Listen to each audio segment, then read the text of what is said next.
Oi, gente. Eu sou a Maria Antonieta do Ateliê Seus Pincéis Falaces.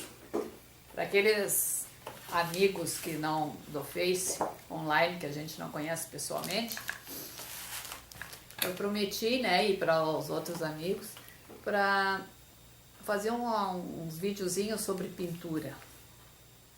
A pintura que eu faço. Tá? Então nós vamos tratar nos próximos vídeos sobre a folk art.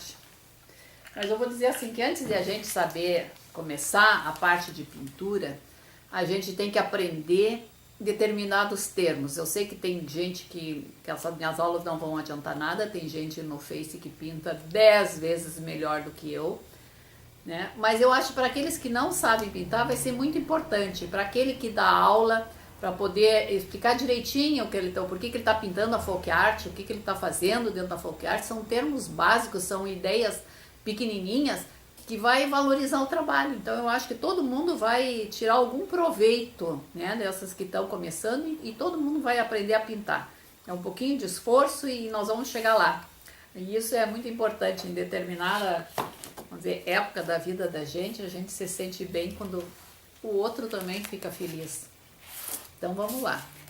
Então as palavras que eu preciso assim para vocês, para que vocês sei que já sabem, né? Mas eu preciso reforçar para nós entrar no curso e depois começar no próximo vídeo é pintura. E daí eu também não preciso mais nem aparecer, porque daí nós vamos, o importante é pintar, né? Então eu quero que nós vamos voltar aos conceitos, que vocês saibam direitinho o que significa folclore. A gente já sabe que o folclore é do povo, né? A pintura, isso aí tudo a gente já sabe. Então é quando nós precisamos detalhar bem a palavra. Por exemplo, folclore, tá? A palavra folclore, antigamente no português era escrito com K também, tá? Na reforma ortográfica de 1920, 1930, não lembro bem direitinho, nós trocamos esse K, foi trocado por C, tá? Antes era folclore com K. Então folk quer dizer povo, tá? Lore quer dizer saber, conhecimento. Então folk art é o saber, tá? Ou é o conhecimento do povo. Então, se é do povo, gente, é uma coisa popular, né? Já vem aí a palavra. Ele é mais empírico, né? Não precisa ter grandes noções, não precisa ter dom, é uma coisa fácil de pintar, ou fácil de fazer. Então, o folclore, ele existe na pintura, existe nas comidas, existe nas roupas, existe nas festas, nas lendas, na arte e no artesanato. O nosso vai ser, então, o folclore do artesanato. E dentro do artesanato nós vamos ainda separar a pintura. Agora aqui, essa outra palavra nós vamos precisar, ó, folk art, tá?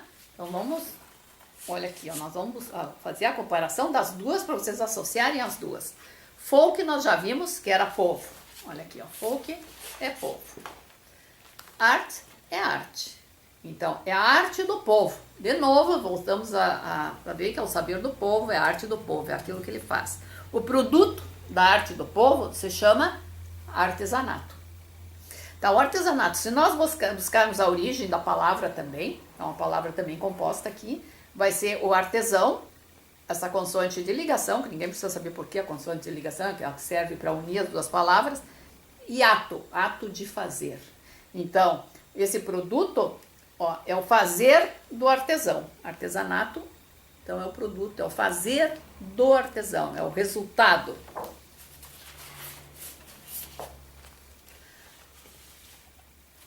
O artesanato, gente, sempre existiu, tá? Desde os primórdios da civilização, quando o homem iniciou, ele já fazia artesanato, ele fazia suas próprias ferramentas. Ele pintava nas cavernas, ele desenhava nas cavernas, ele se comunicava através de desenho, né? Então isso aí sempre existiu, o artesanato. Ele sempre, agora foi durante o século XVII é que ele se propagou. Por que no século XVII que ele se propagou e se tornou assim, vamos dizer, uma maneira de vida, né, das pessoas? Então, durante o século XVII, nós tivemos na Europa a Guerra dos 30 Anos. A Guerra dos 30 Anos, ela, vamos dizer, um dos motivos foi vamos dizer, a briga, a luta entre dinastias, né, entre os reis, por territórios, foi, vamos dizer, sobre o comércio e religião. Então, se houve essa briga de religião, catolicismo, protestantismo, as territoriais, e essa terra pertence a mim, houve também, então, troca dos limites aí dos países, um país passou a pertencer a outro, então houve influências também aí nas pessoas, né, que trocaram de país, levaram suas culturas, suas crenças, seus costumes, tudo para os outros países. Então, a Guerra dos 30 Anos, como disse, se deu na Europa, a Alemanha foi, vamos dizer, a mais envolvida dos países. Ela se deu mais ou menos em 1618, conforme o livro aí vai mudar um pouquinho, 1618 a 1648, tá? 30 anos. Como resultado dessa guerra de 30 anos, vocês imaginem como é que ficaram os países aí. Os reis, que costumavam, já antes da guerra, os artistas pintavam os retratos dos reis, né, nos quadros, aquelas paisagens maravilhosas pintadas, né, perfeitas. A gente pode olhar através dos filmes e dos livros, isso aí. Foram tudo destruídos, né? Os castelos foram destruídos. As igrejas, né, que tinham aquelas pinturas maravilhosas, as cúpulas e muito ouro e anjo santo, tudo tamanho enorme nos tetos, também foram destruídos. Então, terminada a guerra, a nobreza e o clero resolveram restaurar as suas casas, né? Restaurar os seus quadros.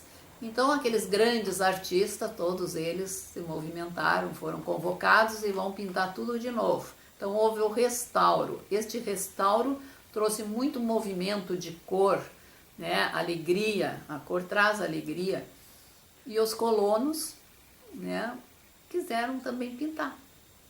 Os colonos, quando sabe que na guerra quem é pobre fica mais pobre ainda, né? Então os colonos resolveram pintar suas casas, iam pintar as paredes, as janelas, os caixotes, o que tinha, eles resolveram pintar. Então aí é que nasce a folk art, né? É o colono, porque a folk art nós temos a arte do povo, né? E na Alemanha, então, eles deram um nome para essa arte do povo alemão. Foi o Bauernmalerei, que é uma palavra composta, tá? Formada, então, por Bauern, até o N, que a gente não pronuncia assim quando fala rapidinho, né? Que quer dizer camponês. E Malerei, que a gente se escreve Malerei, que é pintura. Então, é uma palavra composta, que se une aqui. Então, fica pintura camponesa.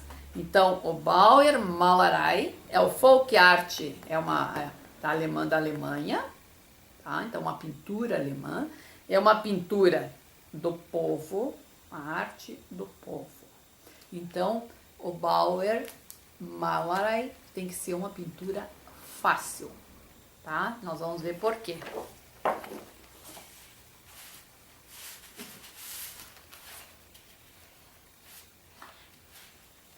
Tá. Por que ela é fácil, gente? Porque é um folclore, né? É um folk art. Se dá na pintura, nós vamos tratar somente da pintura. Então ela é fácil porque ela é uma repetição e a cultura popular.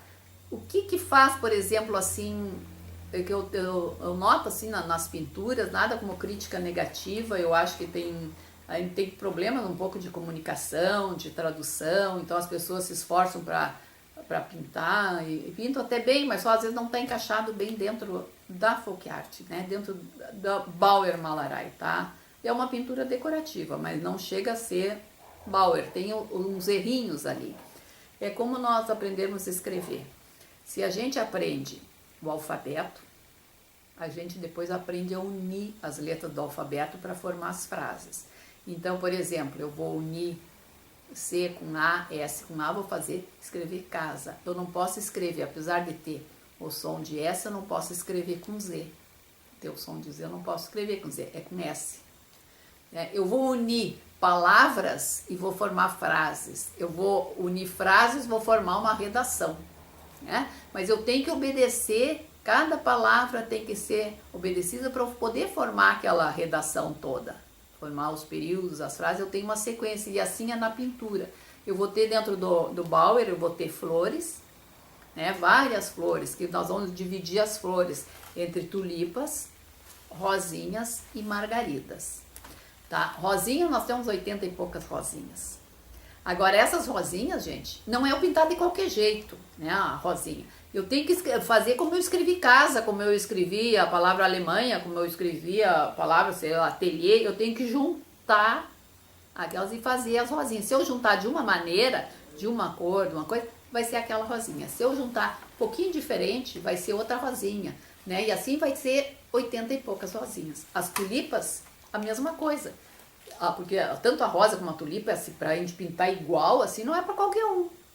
Né? Fica difícil ter o movimento e enxergar a pessoa simples que não é acostumada a enxergar luz e sombra, ela nem enxerga, ela não consegue retratar aquilo porque ela não enxerga luz e sombra. Então ali, e aquilo não precisa, daí é uma coisa mais empírica. Né? A tulipa também, tem tantas tulipas, 30 e poucas tulipas. E as margaridinhas, tem desde a pequenininha do campo, aquela maiorzinha, vários modelos que eles fizeram de margarida, uma infinidade, que juntando tal florzinha, conhece? Eu faço os arranjos e vou fazendo arranjos maiores, vou usar outros, eu vou pôr um vasinho, vou incrementar, vou pôr uma latinha, vou juntar e vou fazer um arranjo. Então isso aí que é o Bauer Malará, eu não posso sair disso. Para pintar o Bauer, eu tenho também que respeitar as cores, porque naquela época não tinha tintas. Né? Eles faziam as tintas, a maioria fazia suas tintas. Então as tintas são fortes. Né? Lá muito frio, então mais forte ainda, e mais um motivo para ser forte, eles também conservam as cores da bandeira, né? Todo artesanato geralmente tem a cor do seu país, então põe ali as cores. Então as cores são as cores primárias, gente. Né? O que é muito no artesanato, esse de país, de tipo que as cores primárias, no máximo entra algumas secundárias, terciárias jamais. Nós vamos aprender a teoria das cores também e vamos ver isso aí, o que é isso. Vou ensinar depois para vocês como é que é. Então eu acho que todos nós vamos conseguir pintar, né? Vamos conseguir desenvolver, cada um conseguir fazer seu risco de acordo com a superfície que vai pintar, sem ter problemas, vamos dizer assim, eu estou pintando, né? Eu estou fazendo, tá certo. O que vai distinguir um do outro, vamos dizer assim, é mais tempo de pintura, o serviço se faz é mais leve, ou então tem um pincel melhor, vai fazer melhor. É que nem a criança, quando a criança vai para a escola, ela vai aprender a escrever, ela aprende, a gente fica feliz quando ela aprende a escrever, às vezes a letra está horrível, grande, tamanho, não consegue acertar dentro da linha, mas ela escreve certo. Então isso que eu quero que vocês escrevam certo, e com o tempo, com o treino, com a repetição, todo mundo vai ficar mais leve, porque hoje em dia quando ninguém mais trabalha na terra, né, já tem o serviço mais leve, mais coisa, a mão está mais leve, os pincéis são melhores, as tintas são melhores, nós temos os líquidos para poder ajudar, né, na pintura, tem uma série de coisas que hoje nos permite que a pintura fique mais leve. Agora, isso não quer dizer que nós vamos sair na folk art trocando as cores, trocando os traçados. Nós temos que obedecer esses traçados, obedecer essas cores, porque ele é fechado, o folk art. Né? É um número X de coisa, é um número X de flores, já não tem como, com aquilo ali a gente consegue fazer maravilhas. Eu não vou pegar de um país e do outro, daí, por exemplo, se eu vou pintar um móvel, vou misturar um pouco da pintura, as flores de um, porque eu aprendi a fazer de outro, vou colocar tudo junto, ele perde o valor. Se eu identifico um móvel daquele país certinho, que a pessoa vai ter, por exemplo, uma pessoa de origem alemã vai querer ter na sua casa aquele móvel, ela vai dar muito mais valor, ele vai ter mais valor também comercial, se ele é típico daquele país.